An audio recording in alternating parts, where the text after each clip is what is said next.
touch base. We have So when do you want to, you know that you're going to be filmed tonight? No, I didn't. You are. Okay. Before Check my posterity, notes. Jan. The matching.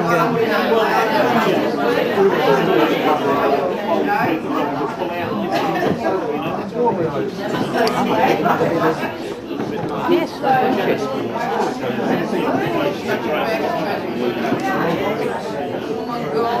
And have you seen the book, Mary? Mary? Oh, I have seen it before. Ah, yes, of I have course. seen it. Jan had showed it to me. You really like to be in the picture. I wasn't trying to be in the way.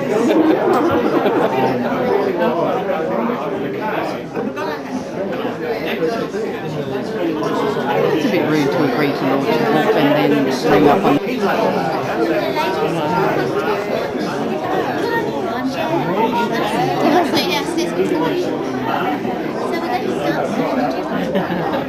I'm guessing the former cops quite easily.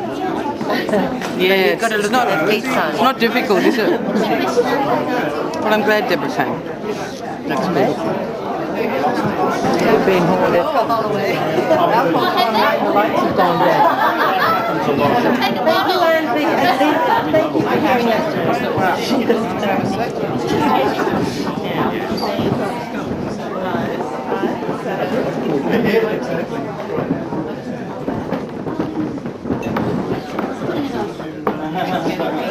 Okay.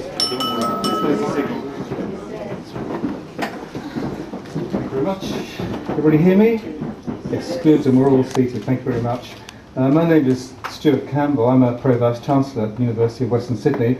I was to be the Master of Ceremonies. I'm now the launcher. So I'm doing two jobs tonight. I'd like to first acknowledge the original owners of the land on which this event is taking place in beautiful Glebe. Welcome to Jan, her friends and supporters. Thanks to the Gleebooks staff who've allowed us to have this event this evening. A special welcome to Professor Deborah Stevenson, the head of our School of Social Sciences at the University of Western Sydney, who has sponsored the evening, as far as I understand. So we're deep in budget discussions at the university right now. I don't know how many more book launches we can afford. I'll explain a bit about the running order in a moment, and I'll say a few things about the book and about why I'm here, why Jan's here. So I'm trying to fill a sort of hole in the agenda for this evening. I've never actually had in my own books launched. I brought a couple along, and I've got well, just the one.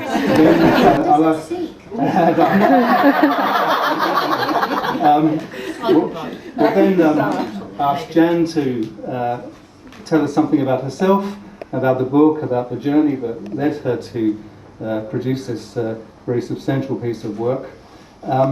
We've got some time for some questions and answers, so if there's some burning questions you want to ask of Jan, we'll do that, and then we'll wind up.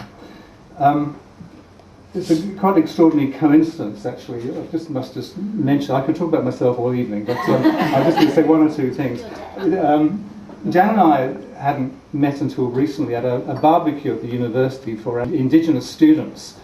And one of the things as a PVC, I have to work the room, that's part of my job. And on this day I was working the lawn in front of the Aboriginal Education Centre. I bumped into Jan, who introduced herself and told me that she'd written a book on police corruption. And I said, that's an extraordinary coincidence, because my dad wrote a book on police corruption some years ago, and we got talking. And it turned out that Jan had been a police officer for 23 years. My dad had been a police officer for 30 years, became a barrister later in life, and he spent the latter part of his career basically cross-examining policemen, and sort of a rumphole character, but wrote this interesting book on police corruption. And that was how we got talking, and Jan said, well, you might be an ideal person to help out at the why don't you just stand up and just shake hands? Let me look at the camera here. So we have to launch Corruption and Crisis Control, the Nature of the Game, by Dr. Jan Clark. Congratulations. I'll ask Jan to take the stage now, and she will tell us something about herself, about the journey, about the book. She's told me to shut her up after 10 minutes. I'll judge, I'll see how interesting it is. Oh, okay, it all didn't work. So the police officer in me lives on. It also happens this way in my lecture halls. But I'm inclined to walk up the back and make them move forward, so they can still get a measure of the policing in me. And probably, this is actually echoing to me. Is it echoing to you? No, it's okay. It's just putting me off a bit. If you feel, if you can, that willingly launch this book, as he originally said, in any capacity that I chose to have him in, and that's a sort of generosity that immediately makes you think this man is of great character. And he's also supported that with evidence of actually having read this thing before launching it, and I'm very honoured that you have done, and thank you very much.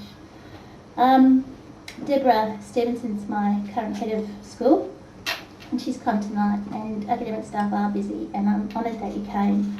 And also, of course, my bank account is honoured that you sponsored the evening, so thank you very much. We all appreciate it very much.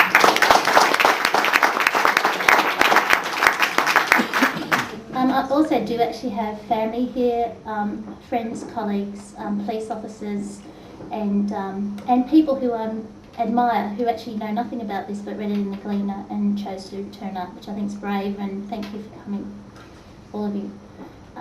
You also do live in a bit of fright that you're going to launch a book with, 10 people present, and that hasn't happened, so thanks. So now to talk about, there are dedications in the front of the book, and I've chosen not to refer to them because they are personal and they're public, but I don't wish to get emotional by telling you about every person that is listed in the front of the text. Can't have a crying police officer as well as I hope an intelligent one. Alright, so in 1983 I joined the police, and I joined it because I was unemployed, and there was a economic crisis going on in the state, and there was a drought on, and I lived in the middle of nowhere up in Ben Lomond in New England, and I thought I'd become a police officer. But there was also a very significant part of my history where a police officer used to sit on a road crossing and help me get to school, and I remembered it, and I think that's brought my connection to policing at a very young age. I joined in 83, but I'll jump to 86, where I started working in Task Force 2, which was a very interesting squad of very intelligent men who needed a woman who'd run around with them. They already had one, she was moving on, and they needed another one. The idea is that if you're doing covert policing, you need a female so they look like a couple in lots of different situations, so I filled that function. I did more than that, I hope. I did have a university degree, I was considered bright, and I was a very good general duties officer, and so we get pinched very quickly to do more interesting work. They were excellent men in that they encouraged me to do more academic studies, which I did. And then during that process I looked at, as a covert police officer, I looked at police officers, very senior police officers, mixing and dealing with the criminals involved, organised crime in the poker machine industry. So what we had were, Lenny McPherson's dead, so I can mention him. In fact, Keith Kelly's dead, so I can mention him. I can actually mention a few dead police officers as well, who were very strong characters, who I have a very strong connection with. And but we worked against them, and they continued to do what they did. And in fact, when I think about it, we both were almost in parallel, still doing the same thing. So what I saw were police officers of high rank mixing with criminals, and I could see big rolls of cash, and I photographed them, and I had a good memory, and I remembered names, I remembered what I was seeing. And the first burgeoning question was why? What is this relationship? Why does it continue? This task force was set up in response to the Lusher Royal Commission. As well as policing, so I did interview 120 sets of interviews were taking place with the executive of the New South Wales Police over a 5-year period, usually 3 or 4 times a year, which means I had much more contact with the Commissioner than some of the people who were quite high up who actually worked with him, who had a lot of responsibility. He was quite happy for me to walk in the door and tell me the wonderful things he was doing. And they weren't always wonderful, and some of them were very testing, and but I think what is interesting about it was the quite unique position, because I used to leave that office and then go down and get in the truck and run around at the rocks. And my roster sergeant's here, who's now retired, Ned Slip, Tony, I'm very pleased he turned up, because I used to hassle him for the most appropriate shifts, so I could actually do this work, which in the busy Sydney police station, believe me, it's a pain in the ass.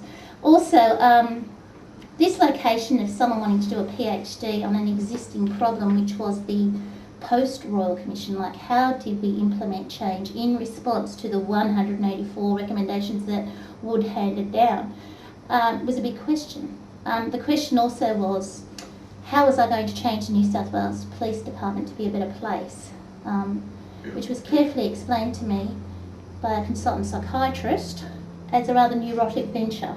And, and I'm very glad he did, because I now have to deal with people who have research proposals who also are often based in neurosis and far too broad.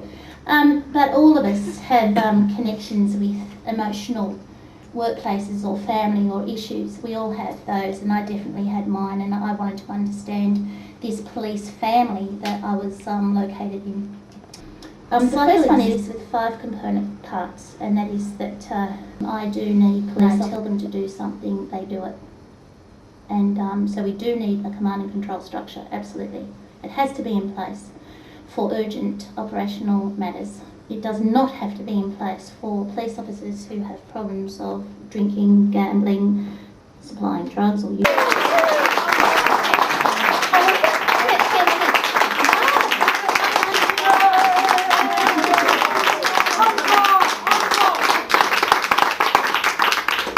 When you're training to be a senior officer, you get taught how to do a grab, you know, because the media likes grabs, and apparently I've done a successful 10-minute grab, so I'm obviously executive material.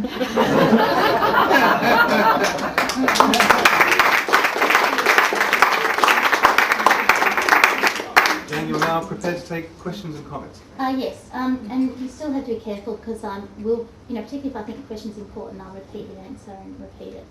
Maybe in different versions, so someone might like to say that's a good question. Are there any questions? Yeah. Oh, hi, Howard. Jan, we're approaching the 60th anniversary later this year of the Universal Declaration of Human Rights. Yes. And there's 30 articles in that declaration. The 29th one is all about the right of the individual to good government and responsible government.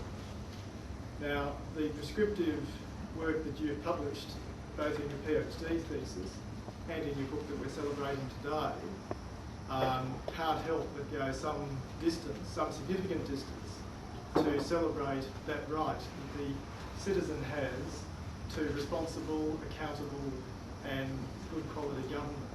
I just would like to know, Howard, are we talking about the executive, as in Parliament, police, We're judiciary? talking about all 3 levels of government. Okay, so you want me to comment all 3 levels of government and how we can be better at it.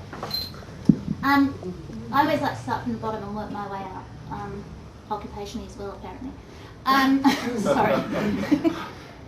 I think my book really clearly states, I hope it states clearly, that I want every individual to be a leader, everyone. And that means certainly in a policing organisation and certainly at the commissioner's level, that when difficult decisions need to be made, they are made. They're not deliberated on, they're not sent to policy, they're not considered. There's no round table discussion even in some cases.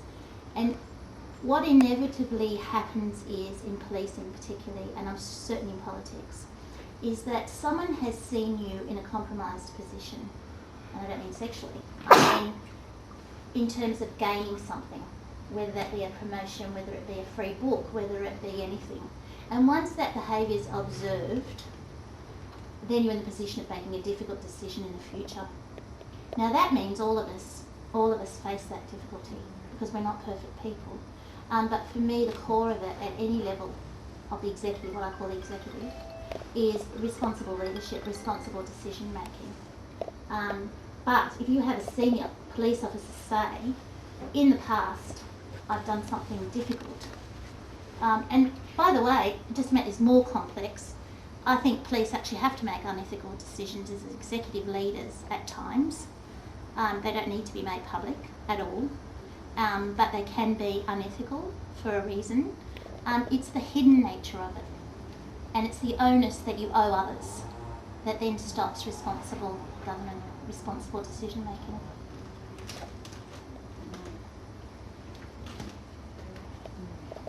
I do want to say, for lack of questions, sorry, I won't shut up. I am really, really tired of individuals being picked as the reason for an organisation being the downfall of itself. It's just bloody rubbish. I don't care what organisation you look at. We are complex people and we have relationships and networks with others. There is no individual action in terms of corruption. And there is one incident, of course, I can say this to my students, there's no such thing as a huge generalisation that's correct, and I've just made one. So I'll qualify it with, we do have psychopaths. We do have people who, and we have, certainly as a police officer, in fact there was I'll give you an example, there was a homicide up north where a man shot two gentlemen. And during the inquiry, which I was not part of, he was asked why he had shot those people who had 6 children between them, and he said, I needed an exhaust pipe for my car. That is a psychopath. The type of people that we see described. This is coming from a dilemmas that might have raised for you. This is coming from a gorgeous colleague who knows how difficult it was for me. So she's trying to get me to comment on something I probably wouldn't like to. Look, the thing is, again, you'll have leaders who'll say, and the police department sanctioned my research. The commissioner sanctioned it. He gave me a little letter and said, I sanction this. When I showed it to people, they laughed and thought I was a very upstart senior constable who should go back in her box.